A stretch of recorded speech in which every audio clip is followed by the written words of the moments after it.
नमस्कार दोस्तों। बृहस्पति व्रत कथा पौराणिक मान्यताओं के अनुसार मनोकामनाओं को पूर्ण करने वाली है। इसे पूर्ण विश्वास और श्रद्धा के साथ किया जाना चाहिए। इस व्रत को हम सरल तरीके से करके बृहस्पति भगवान की कृपा पा सकते हैं। दोस्तों, आज इस वीडियो में हम जानेंगे कि इस व्रत की विधि क्या है, पूजन की तैयारी कैसे करें और अंत में इस व्रत की व्रत कथा को सुनेंगे। दोस्तों, बृहस्पतिवार के व्रत में भगवान विष्णु, माता लक्ष्मी की मूर्ति या चित्र के साथ एक केले का पेड़ होना अनिवार्य है। इस व्रत पूजन का आरंभ ब्रह्म मुहूर्त से लेकर 10 बजे के बीच करना शुभ रहता है। इस व्रत में कथा के पश्चात एक समय केवल मीठा पीला भोजन करें।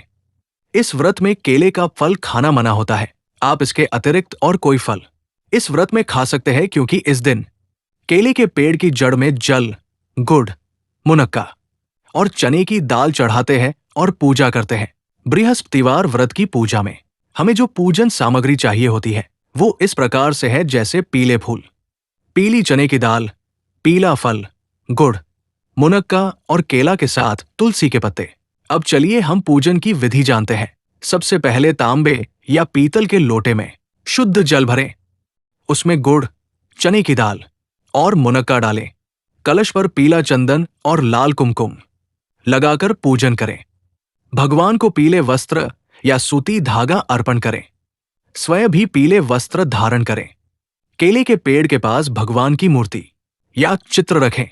शुद्ध घी का दीपक जलाएं और प्रसाद अर्पण करें। कथा सुनने या पढ़ने से पहले भगवान विष्णु, माता लक्ष्मी और बृहस्पति देव का ध्यान और नमस्कार करें। कथा के दौरान अपने और सुनने वालों के हाथों में पीली चने की दाल रखें और कथा समाप्त होने पर उसे भगवान को अर्पण करें। कथा पूरी होने तक न उठें और न बोलें। यदि किसी कारणवश उठना या बोलना पड़े तो कथा पुनः शुरू करें। व्यवधान रहित पूजा का पालन करें। कथा समाप्त होने के बाद आरती करें, प्रसाद ग्रहण करें और दूसरों को भी वितरित करें। इस विधि से बृहस्पतिवार की व्रत कथा करने से भगवान बृहस्पति देव और विष्णु जी की कृपा प्राप्त होती है और मनोकामनाएं पूर्ण होती है। गुरु बीज मंत्र ऐसे बीजाक्षरों से बना है जो बृहस्पति ग्रह की शक्तियों का प्रतिनिधित्व करता है। निर्धारित विधि से इन बीज मंत्रों का नियमित जाप करने से बृहस्पति ग्रह को प्रसन्न करने से सभी लाभ प्राप्त हो सकते हैं। बृहस्पति व्रत का बीज मंत्र है ओम बृहस्पति नमः और ओम ग्राग्री ग्रौ से गुरवे नमः। अब दोस्तों, चलिए हम बृहस्पतिवार व्रत की कथा सुनते हैं। आप भी गुरु भगवान की कृपा पाना चाहते हैं तो सभी नियमों का पालन करते हुए इस कथा को सुने और बृहस्पति भगवान की कृपा प्राप्त करें। तो प्रेम से बोलिए, बृहस्पति भगवान की जय। बृहस्पति व्रत कथा इस प्रकार से है। प्राचीन समय में भारतवर्ष में एक राजा राज्य करता था। वो बड़ा ही वीर, प्रतापी और दानी था। वो हर दिन गरीबों और ब्राह्मणों की सेवा व सहायता करता था। ये सब बातें उसकी रानी को अच्छी नहीं लगती थी। वो न तो गरीबों को दान देना चाहती थी और ना ही किसी भगवान का पूजन किया करती थी। इसके साथ ही वो राजा को भी दान देने से मना किया करती थी। एक दिन की बात है कि राजा तो शिकार खेलने वन को गए हुए थे। दासी और रानी महल में अकेली थी।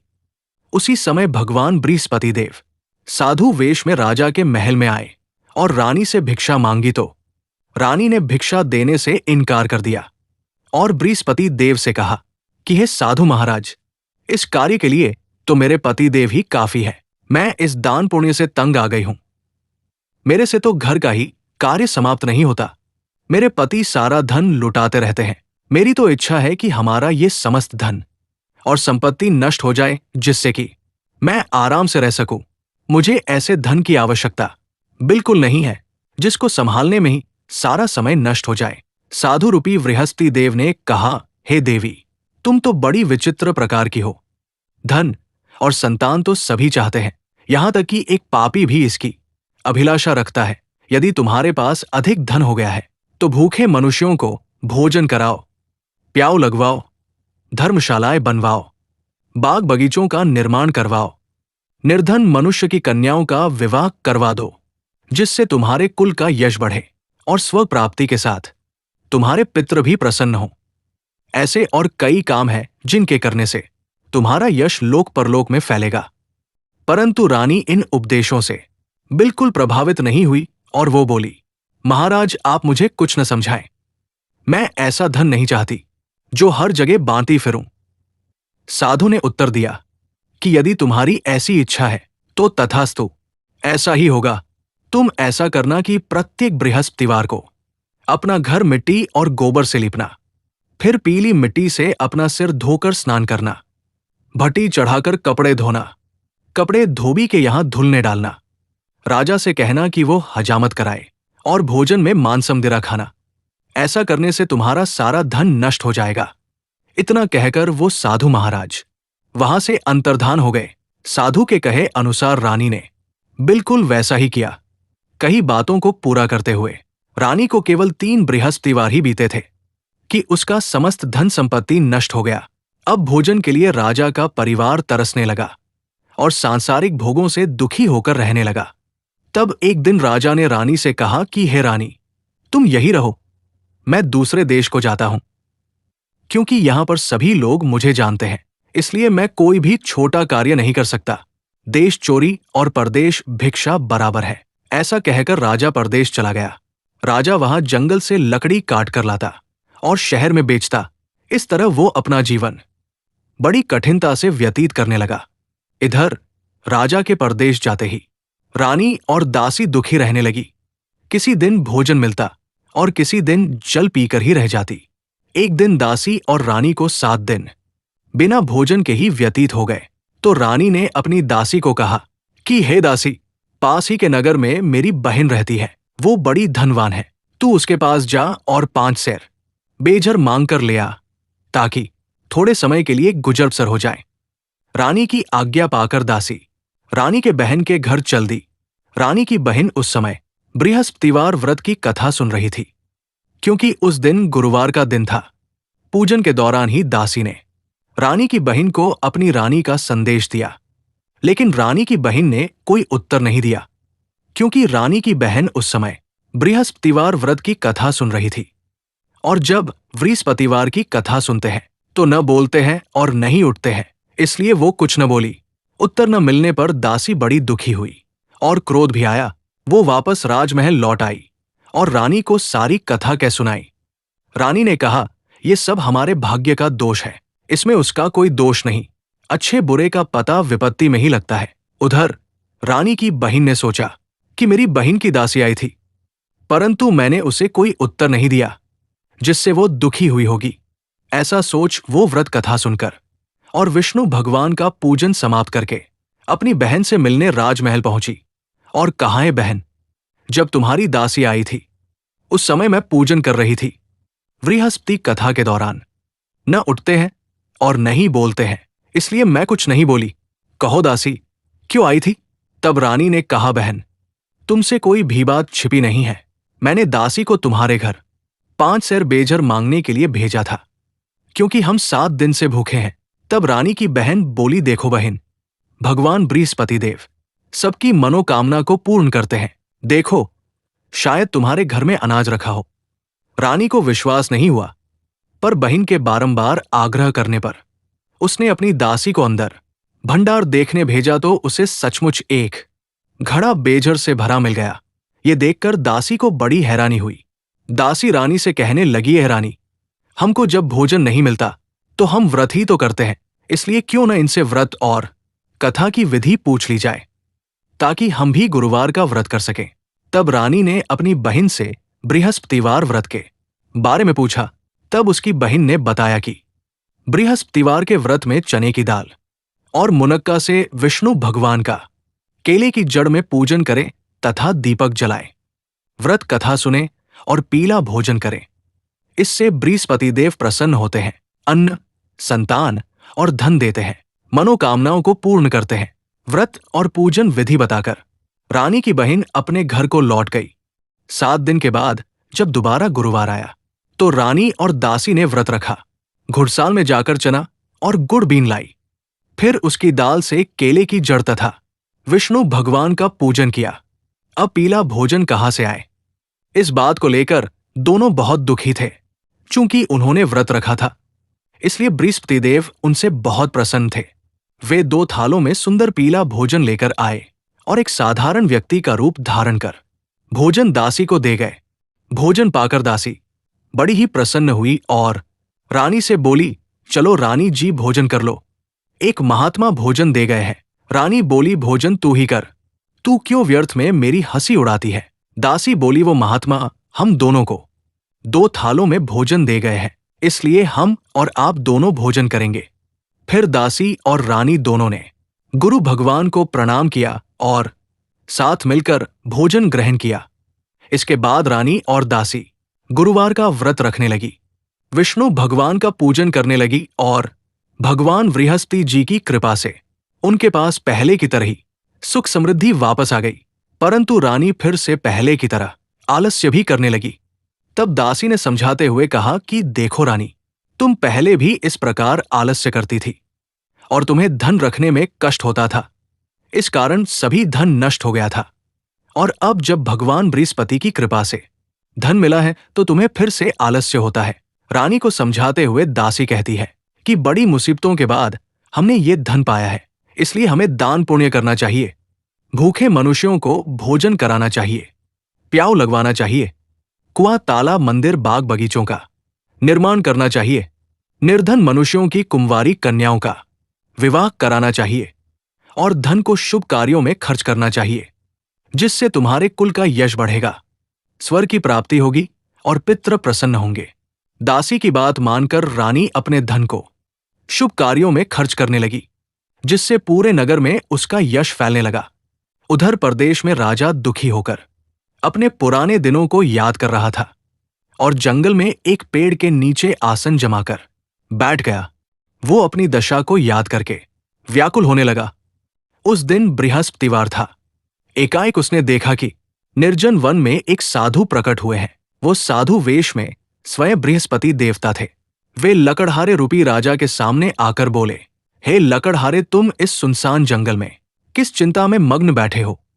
लकड़हारे ने दोनों हाथ जोड़कर प्रणाम किया और कहा, महात्मा जी, आप तो सब कुछ जानते हैं, मैं क्या कहूं। ये कहकर लकड़हारा रोने लगा और साधु को अपनी आत्मकथा कह सुनाई। महात्मा जी दयालु होते हैं। उन्होंने कहा, तुम्हारी पत्नी ने बृहस्पति के दिन बृहस्पति भगवान का निरादर किया था, जिसके कारण तुम्हारी ये दशा हुई है। अब तुम चिंता मत करो, जैसा मैं बताता हूं वैसा ही करो। अगर तुम मेरे कहे अनुसार करोगे तो तुम्हारी सब दरिद्रता दूर हो जाएगी और पहले से भी ज्यादा धन संपत्ति प्राप्त कर पाओगे। तुम बृहस्पति के दिन व्रत कथा किया करो। चने की दाल और मुनक्का लाकर उसका प्रसाद बनाओ और शुद्ध जल से भरे लोटे में शक्कर मिलाकर अमृत तैयार करो। फिर कथा कहो और उसके पश्चात अपने सारे परिवार और सुनने वाले प्रेमियों में अमृत व प्रसाद बांटकर आप भी ग्रहण करो। ऐसा करने से भगवान तुम्हारी सब मनोकामनाएं पूरी करेंगे। साधु के ऐसे वचन सुनकर लकड़हारा बोला, है प्रभु, मुझे लकड़ी बेचकर इतना पैसा नहीं मिलता जिससे भोजन के उपरांत भी कुछ बचा सकूं। मैंने रात्रि में अपनी रानी को व्याकुल देखा है। मेरे पास कुछ भी नहीं है जिससे मैं उसकी कोई खबर मंगा सकूं। साधु ने कहा, है लकड़हारे, तुम चिंता मत करो। बृहस्पति के दिन तुम रोजाना की तरह लकड़ियां लेकर शहर को जाओ। तुमको रोज से दुगुना धन प्राप्त होगा, जिससे तुम भली भांति भोजन कर लोगे तथा बृहस्पति देव की पूजा का सामान भी आ जाएगा। इतना कहकर साधु अंतर्ध्यान हो गए। धीरे धीरे समय व्यतीत होने पर फिर वही बृहस्पतिवार का दिन आया। लकड़हारा जंगल से लकड़ी काटकर किसी शहर में बेचने गया। उसे उस दिन अन्य दिनों की अपेक्षा अधिक पैसा मिला। राजा ने चना, गुड़ आदि लाकर गुरुवार का व्रत किया। उस दिन से उसके सभी क्लेश दूर हुए। परंतु जब दोबारा गुरुवार का दिन आया तो बृहस्पतिवार का व्रत करना ही भूल गया, जिसके कारण बृहस्पति भगवान नाराज हो गए। उसी दिन उस नगर के राजा ने विशाल यज्ञ का आयोजन किया था तथा शहर में ये घोषणा करा दी कि कोई भी मनुष्य अपने घर में भोजन न बनावे न आग जलावे। सभी लोग मेरे यहां भोजन करने आवे। इस आज्ञा को जो न मानेगा उसे फांसी की सजा दी जाएगी। इस तरह की घोषणा संपूर्ण नगर में करवा दी गई। राजा के आदेश पर शहर के सभी लोग भोजन के लिए आमंत्रित थे। लकड़हारा कुछ देर से पहुंचा, इसलिए राजा उसे अपने साथ महल ले गए और भोजन कराने लगे। उसी समय रानी की नजर उस खूंटी पर पड़ी जहां उसका हार लटका हुआ था, लेकिन हार वहां नहीं था। रानी को शक हुआ कि हार लकड़हारे ने चुरा लिया है। उसने तुरंत सिपाहियों को बुलवाया और आदेश दिया कि लकड़हारे को कारागार में डाल दिया जाए। कारागार में बंद होकर लकड़हारा बेहद दुखी हो गया। वो सोचने लगा कि ऐसा कौन सा पाप मैंने पिछले जन्म में किया होगा जिसके कारण मुझे ये अन्याय सहना पड़ रहा है। अपने हालात से टूटकर उसने उस साधु को याद किया जिससे वो जंगल में मिला था। उसी समय बृहस्पति देव साधु के रूप में प्रकट हुए और लकड़हारे की दशा देखकर बोले, अरे मूर्ख, तूने बृहस्पति देव की कथा नहीं सुनी और न ही उनकी पूजा की, इसलिए तुझे ये कष्ट सहना पड़ा। अब चिंता मत कर। बृहस्पतिवार के दिन कारागार के द्वार पर 4 पैसे पड़े मिलेंगे। उन पैसों से बृहस्पति देव की पूजा करना। ऐसा करने से तेरे सभी कष्ट दूर हो जाएंगे। बृहस्पतिवार के दिन लकड़हारे को सचमुच 4 पैसे मिले। उसने उन पैसों से बृहस्पति देव की पूजा की और उनकी कथा कही। उसी रात बृहस्पति देव ने नगर के राजा को स्वप्न में दर्शन दिए और कहा, हे राजा, जिस व्यक्ति को तुमने कारागार में बंद किया है वह निर्दोष है और एक राजा है। उसे तुरंत रिहा करो। रानी का हार वही खूंटी पर लटका हुआ है। यदि तुमने ऐसा नहीं किया तो मैं तुम्हारे राज्य को नष्ट कर दूंगा। रात्रि के स्वप्न से जागने के बाद राजा ने सुबह खूंटी पर हार टंगा देखा और तुरंत लकड़हारे को बुलाकर उससे क्षमा मांगी। राजा ने लकड़हारे को सुंदर वस्त्र और आभूषण प्रदान किए और उसे सम्मानपूर्वक विदा किया। बृहस्पति देव की आज्ञानुसार लकड़हारा अपने नगर लौट चला। जब राजा अपने नगर के निकट पहुंचा तो उसने वहां का बदला हुआ रूप देखकर आश्चर्य किया। नगर में पहले से अधिक बाग, तालाब, कुएं, धर्मशालाएं और मंदिर बने हुए थे। ये सब देखकर राजा ने लोगों से पूछा, ये बाग और धर्मशालाएं किसकी है? नगरवासियों ने उत्तर दिया, ये सब रानी और उसकी दासी की संपत्ति है। ये सुनकर राजा को गहरा आश्चर्य हुआ और साथ ही गुस्सा भी आने लगा। जब रानी को यह खबर मिली कि राजा लौट रहे हैं तो उन्होंने अपनी दासी से कहा, हे दासी, देखो राजा हमें किस हाल में छोड़ गए थे। हमारी ऐसी समृद्धि देखकर कहीं वो वापस न लौट जाए, इसलिए तुम दरवाजे पर खड़ी हो जाओ। रानी की आज्ञा मानकर दासी दरवाजे पर खड़ी हो गई। जब राजा पहुंचे तो दासी उन्हें आदरपूर्वक भीतर ले गई। राजा ने रानी को देखकर क्रोधपूर्वक पूछा, ये सारा धन और संपत्ति तुम्हें कैसे प्राप्त हुई? रानी ने विनम्रता से उत्तर दिया, ये सब बृहस्पति देव के व्रत और उनकी कृपा का परिणाम है। ये सुनकर राजा ने मन ही मन निश्चय किया, 7 दिनों बाद बृहस्पतिवार को तो सभी लोग बृहस्पति देव का पूजन करते हैं, लेकिन मैं प्रतिदिन 3 बार उनकी कथा सुनूंगा और रोज व्रत किया करूंगा। उस दिन से राजा ने हर समय अपने दुपट्टे में चने की दाल बांधनी शुरू कर दी और दिन में 3 बार बृहस्पति देव की कथा कहने लगे। बृहस्पति देव की कृपा से उनका राज्य और अधिक समृद्ध और खुशहाल हो गया। एक दिन राजा ने सोचा कि अपनी बहन के घर जाकर मिलाना चाहिए। ये निश्चय करके राजा घोड़े पर सवार होकर अपनी बहन के घर की ओर चल पड़ा। रास्ते में उसने देखा कि कुछ लोग एक मृत व्यक्ति को लेकर जा रहे हैं।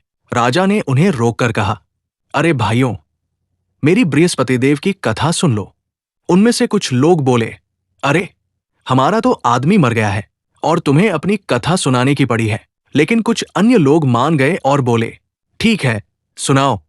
राजा ने अपने दुपट्टे से दाल निकाली और कथा सुनाने लगा। जब कथा आधी ही हुई थी कि मृत व्यक्ति हिलने डुलने लगा और जैसे ही कथा समाप्त हुई वो उठकर खड़ा हो गया और राम राम कहने लगा। ये देखकर सभी लोग राजा की प्रशंसा करने लगे। आगे चलते हुए राजा को एक किसान अपने खेत में हल चलाते हुए मिला। राजा ने उससे कहा, भाई, मेरी बृहस्पति देव की कथा सुन लो। किसान ने उत्तर दिया, जब तक मैं तेरी कथा सुनूंगा तब तक 4 हरिया जोत लूंगा।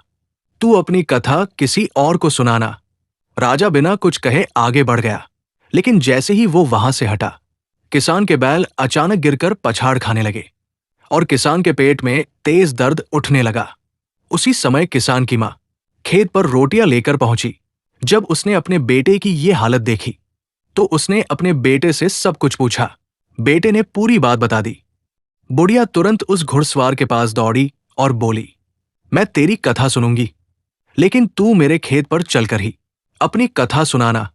राजा बुढ़िया के साथ उसके खेत पर गया और वहां कथा सुनाई। जैसे ही कथा समाप्त हुई, बैल उठकर खड़े हो गए और किसान के पेट का दर्द भी तुरंत ठीक हो गया। ये देखकर किसान और उसकी मां ने राजा को धन्यवाद दिया और बृहस्पतिदेव की महिमा का गुणगान किया। राजा अपनी बहन के घर पहुंचा, जहां बहन ने बड़े प्रेम से उसकी आवभगत की। अगले दिन सुबह जब राजा उठा तो उसने देखा कि सब लोग भोजन कर रहे हैं। राजा ने अपनी बहन से कहा, क्या यहां कोई ऐसा व्यक्ति है जिसने अभी भोजन न किया हो? मैं उसे अपनी बृहस्पतिवार की कथा सुनाना चाहता हूं। बहन बोली, भैया, यहां ऐसा रिवाज है कि लोग पहले भोजन करते हैं और फिर अन्य काम करते हैं, लेकिन मैं पास पड़ोस में देखती हूं कि कहीं कोई ऐसा व्यक्ति हो। यह कहकर वो देखने निकल पड़ी, पर उसे कोई ऐसा नहीं मिला जिसने भोजन न किया हो। तभी उसे पता चला कि एक कुम्हार का लड़का बीमार है और उनके घर में 3 दिनों से किसी ने भोजन नहीं किया है। बहन ने कुम्हार से अपने भाई की कथा सुनने का आग्रह किया और वो मान गया। राजा ने कुम्हार के घर जाकर बृहस्पतिवार की कथा सुनाई। कथा समाप्त होते ही कुम्हार का बीमार लड़का ठीक हो गया। ये चमत्कार देखकर सभी लोग राजा की प्रशंसा करने लगे और बृहस्पतिदेव की महिमा का गुणगान किया। कुछ दिनों बाद राजा ने अपनी बहन से कहा, हे बहन, अब मैं अपने घर लौटना चाहता हूं, तुम भी मेरे साथ चलो। बहन ने ये बात अपनी सास को बताई। सास ने कहा, हां, तुम अपने भाई के साथ जा सकती हो, लेकिन अपने बच्चों को मत ले जाना। तुम्हारे भाई की कोई संतान नहीं है, इसलिए उन्हें देखकर उनके मन में दुख हो सकता है। ये सुनकर बहन चिंतित हो गई, पर उसने अपनी सास की बात मान ली और तैयार होने लगी। बहन ने अपने भाई से कहा, हे भैया, मैं तो चलूंगी, लेकिन मेरे बच्चे साथ नहीं जाएंगे। राजा ने उत्तर दिया, जब तुम्हारे बच्चे नहीं चलेंगे तो तुम्हारे आने का भी क्या अर्थ है? ये सुनकर राजा बड़े दुखी मन से अपने नगर लौट आया। वहां पहुंचकर उसने रानी से कहा, हम निर्वंशी हैं, हमारा जीवन व्यर्थ है, मुझे कुछ भी खाने पीने का मन नहीं करता। रानी ने उसे सांत्वना देते हुए कहा, हे स्वामी, बृहस्पतिदेव की कृपा से हमें सब कुछ मिला है, वे हमें औलाद भी अवश्य देंगे। उसी रात राजा को स्वप्न में बृहस्पतिदेव ने दर्शन दिए और कहा, हे राजा, उठो और चिंता छोड़ दो, तुम्हारी रानी गर्भवती है। सुबह जब राजा जागा और ये बात रानी से कही तो दोनों को बड़ी प्रसन्नता हुई। 9वें महीने में रानी ने एक सुंदर पुत्र को जन्म दिया। राजा ने प्रसन्न होकर रानी से कहा, हे रानी, स्त्री बिना भोजन के रह सकती है, लेकिन बिना बोले नहीं रह सकती, इसलिए जब मेरी बहन हमारे घर आए तो उससे कुछ कहना मत। रानी ने मुस्कुराते हुए हामी भर ली। जब राजा की बहन को इस शुभ समाचार का पता चला तो वो बहुत खुश हुई और अपने भाई के घर बधाई देने आ गई। लेकिन जैसे ही वो पहुंची, रानी ने हंसते हुए कहा, घोड़े पर सवार होकर तो नहीं आई, गधे पर चढ़कर आई हो। यह सुनकर राजा की बहन मुस्कुराई और बोली, भाभी, यदि मैं ऐसा न कहती तो तुम्हें औलाद कैसे मिलती? बृहस्पतिदेव ऐसे ही कृपालु है, जैसे जैसे भक्तों के मन में कामनाएं होती हैं, वे उन्हें पूर्ण करते हैं। जो व्यक्ति श्रद्धा और सद्भावना के साथ बृहस्पतिवार का व्रत करता है, कथा पढ़ता है, सुनता है या दूसरों को सुनाता है, बृहस्पतिदेव उसकी सभी इच्छाओं को पूरा करते हैं। इसलिए कथा को सुनकर और प्रसाद लेकर ही उठना चाहिए और हृदय से मनन करते हुए जयकारा बोलना चाहिए। बोलो बृहस्पति भगवान की जय। अब आइए सुनते हैं बृहस्पति देव की व्रत कथा। प्राचीन काल में एक ब्राह्मण रहता था जो अत्यंत निर्धन था। उसके कोई संतान नहीं थी और उसकी पत्नी भी बहुत मलिनता से जीवन जीती थी। वो न तो स्नान करती, न किसी देवता की पूजा पाठ करती। ब्राह्मण इस स्थिति से बहुत दुखी था। वो अपनी पत्नी को बहुत समझाता, लेकिन उसका कोई प्रभाव नहीं होता था। भगवान की कृपा से एक दिन ब्राह्मण के घर कन्या रूपी रत्न का जन्म हुआ। कन्या जब बड़ी हुई तो उसने प्रातःकाल स्नान करना, विष्णु भगवान का जाप करना और बृहस्पतिवार का व्रत रखना शुरू कर दिया। पूजा पाठ समाप्त करने के बाद वो विद्यालय जाती और अपने साथ मुट्ठी भर जौ लेकर रास्ते में बिखेरती जाती। भगवान की कृपा से वे जौ स्वर्ण में बदल जाते थे। लौटते समय वह उन सोने के जौ को चुनकर घर ले आती थी। एक दिन वो बालिका सोने के जौ को सूप में फटक कर साफ कर रही थी। ये देखकर उसकी माता ने कहा, हे बेटी, सोने के जौ को फटकने के लिए सोने का सूप होना चाहिए। दूसरे दिन बृहस्पतिवार था। कन्या ने व्रत रखा और बृहस्पति देव से प्रार्थना की, हे देव, यदि मेरी पूजा सच्चे मन से हुई है तो मेरे लिए सोने का सूप दे दीजिए। बृहस्पति देव ने उसकी प्रार्थना सुन ली। जब वो जौ बिखेर कर लौट रही थी तो उसे बृहस्पति देव की कृपा से सोने का सूप मिला। वो उसे घर ले आई और उसमें जौ साफ करने लगी। लेकिन उसकी मां का व्यवहार अभी पहले जैसा ही था। एक दिन जब कन्या सोने के सूप में जौ साफ कर रही थी, उसी समय उस नगर का राजकुमार उधर से गुजरा। कन्या के रूप और कार्य को देखकर वो मोहित हो गया। घर लौटकर उसने भोजन और पानी का त्याग कर दिया और उदास होकर लेट गया। राजा को जब ये बात पता चली तो उन्होंने अपने प्रधानमंत्री के साथ राजकुमार के पास जाकर पूछा, हे पुत्र, तुम्हें किस बात का कष्ट है? यदि कोई समस्या है तो बताओ, मैं उसे दूर करूंगा। राजकुमार ने उत्तर दिया, पिताजी, मुझे किसी बात का भी कष्ट नहीं है, लेकिन मैं उस कन्या से विवाह करना चाहता हूं जो सोने के सूप में जौ साफ कर रही थी। राजा ये सुनकर आश्चर्य में पड़ गए और बोले, हे पुत्र, ऐसी कन्या का पता तुम ही लगाओ, मैं तुम्हारा विवाह उससे अवश्य कराऊंगा। राजकुमार ने उस कन्या के घर का पता बताया। राजा ने अपने मंत्री को कन्या के घर भेजा। मंत्री ने ब्राह्मण को पूरा हाल सुनाया। ब्राह्मण राजकुमार के साथ अपनी कन्या का विवाह करने के लिए तैयार हो गया। विधि विधान के साथ उनका विवाह संपन्न हुआ। विवाह के बाद ब्राह्मण का घर फिर से पहले की तरह निर्धन हो गया। भोजन के लिए भी अन्न मिलना मुश्किल हो गया। एक दिन ब्राह्मण अपनी पुत्री के पास पहुंचा। पुत्री ने पिता की दुख भरी हालत देखकर मां का हाल पूछा। ब्राह्मण ने सारी स्थिति बता दी। पुत्री ने अपने पिता को बहुत सारा धन देकर विदा किया। कुछ समय बाद फिर वही स्थिति हो गई। ब्राह्मण फिर अपनी पुत्री के पास पहुंचा और अपनी परेशानी बताई। इस बार पुत्री ने कहा, पिताजी, माताजी को यहां ले आइए, मैं उन्हें वो विधि बताऊंगी जिससे गरीबी दूर हो जाएगी। ब्राह्मण अपनी पत्नी को लेकर पुत्री के घर पहुंचा। पुत्री ने अपनी मां से कहा, हे मां, आप सुबह स्नान करके विष्णु भगवान की पूजा करिए, इससे तुम्हारी दरिद्रता दूर हो जाएगी। लेकिन मां ने उसकी बात नहीं मानी और प्रातःकाल उठकर अपनी पुत्री के बच्चों की जूठन खा ली। ये देखकर पुत्री को बहुत गुस्सा आया। उसने एक रात अपनी मां को कोठरी का सारा सामान बाहर निकालकर कोठरी में बंद कर दिया। अगले दिन सुबह उसने अपनी मां को बाहर निकाला, स्नान करवाया और पाठ करने को कहा। धीरे धीरे उसकी मां की बुद्धि ठीक हो गई।